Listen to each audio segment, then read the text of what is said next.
ছাত্র জনতার বৈষম্য বিরোধী গণ আন্দোলনের মুখে ক্ষমতা ছেড়ে ভারতে পালিয়ে যান সাবেক প্রধানমন্ত্রী শেখ হাসিনা। অবসান ঘটে প্রায় ১৫ বছরের আওয়ামী শাসনের। দেশের দায়িত্বভার কাঁধে নেন নোবেলজয়ী ডক্টর মোহাম্মদ ইউনূস। হাসিনার ভারতে আশ্রয়ের পর থেকে অবনতি ঘটে ঢাকা দিল্লি সম্পর্কের। বাংলাদেশের সংখ্যালঘুদের ওপর নির্যাতনের মিথ্যা অভিযোগ তুলে উদ্বেগ জানাতে থাকে ভারত সরকার। ভারতীয় গণমাধ্যমে দাবি করা হয়, শেখ হাসিনার পতনের পর ভারতের সীমান্ত দিয়ে হাজার হাজার বাংলাদেশি হিন্দু ভারতে পালিয়ে গেছে। এমনকি আরো ১ কোটি হিন্দু নিজেদের অস্তিত্ব সংকটের মুখে। তাদের আশ্রয় দিতে প্রস্তুত ভারত, এমন খবরও রটায় ভারতীয় মিডিয়া। যদিও সে সময়ই জানা গিয়েছিল এসব তথ্যের পুরোটাই গুজব।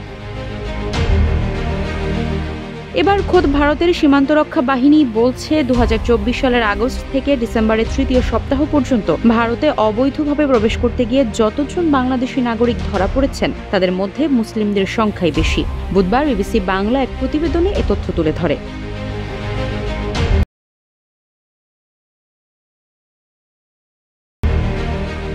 বিএসএফ এর একাধিক কর্মকর্তা বলছেন, যেসব হিন্দু বাংলাদেশি নাগরিক অবৈধ উপায়ে ভারতে আসতে গিয়ে ধরা পড়েছেন তাদের প্রাথমিক জিজ্ঞাসাবাদের সময় বাংলাদেশে হিন্দুদের ওপর অত্যাচার ও সহিংসতার কারণে দেশ ছেড়ে এসেছেন, এমনটা জানিয়েছেন সামান্য কিছু মানুষ।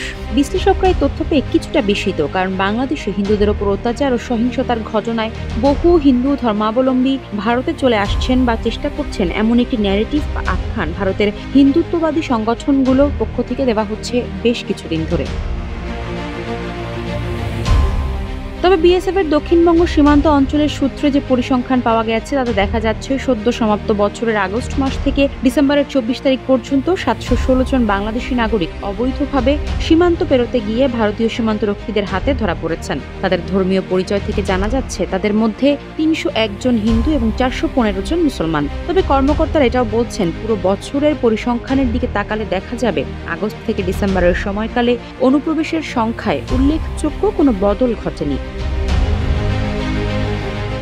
হিন্দু এবং সব ধরনের অনুপ্রবেশকারীদের সংখ্যা সামান্যই বেড়েছে বলে জানাচ্ছে বিএসএফ এর সূত্রগুলো। পুরো ভারত বাংলাদেশ সীমান্ত অর্থাৎ বিএসএফ এর পূর্ব কমান্ডের অধীনস্থ অঞ্চলের ছবিটাও একই বলে জানা যাচ্ছে। বিগত ২ বছরের আগস্ট থেকে ডিসেম্বর সময়কালে ধরা পড়া অনুপ্রবেশকারীদের পরিসংখ্যান থেকে জানা যাচ্ছে, ২০২৩ সালে ২০৩ জন হিন্দু এবং ৪৪৯ জন মুসলমান ধরা পড়েছিলেন দক্ষিণবঙ্গ সীমান্ত অঞ্চলে। আবার তার আগের বছর ২০২২ সালে আগস্ট থেকে ডিসেম্বরে ১১৪ জন হিন্দু এবং ২৯৮ জন মুসলিম অবৈধভাবে ভারতে প্রবেশ করতে গিয়ে ধরা পড়েছিলেন।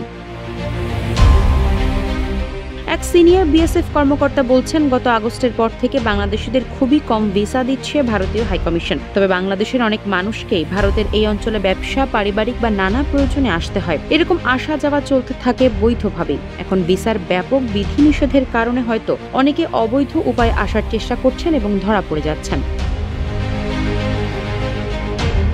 তিনি আরও বলেন, নজরদারিতে কোনো ফাঁক তো নেই, বরং প্রহরীর সংখ্যা বাড়ানো হয়েছে গোটা ভারত বাংলাদেশ সীমান্ত জুড়েই। বাড়তি প্রহরী অন্য জায়গা থেকে অবশ্য আনা হয়নি। স্থানীয় ব্যাটালিয়ন হেডকোয়ার্টারগুলোতে যারা ডিউটি করে থাকেন এমন প্রহরীদেরই সীমান্তের ডিউটি দেওয়া হচ্ছে। আফসারা নাজ, নিউজ ডেস্ক, ইত্তেফাক।